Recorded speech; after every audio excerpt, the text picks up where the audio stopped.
Dapat daw, mas malaki yung numero ng sweldo sa edad mo. 29 na ako noon. Ang sweldo ko, 17.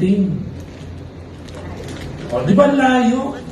So, siyempre sabi ko, yun ang ino-offer Yun ang ino-offer ng labor law. Di ba? Hanggang ganun lang yung sweldo that time. Pero, it makes sense. Sabi niya, kung umiidad ka, tapos ang sweldo mo, hindi sumasabay, ang income mo hindi sumasabay, mahirap talaga.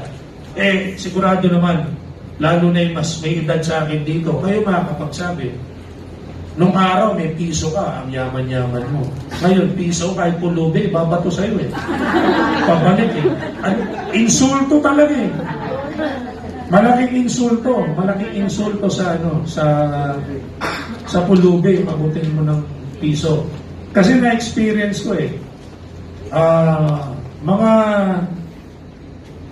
mga mid-2000, may naabutan ako ng before mag-2000 pa, alala ko na, mga 97, 98, may naabutan ako 5 piso, yung buo na, binato sa amin ngayon pa.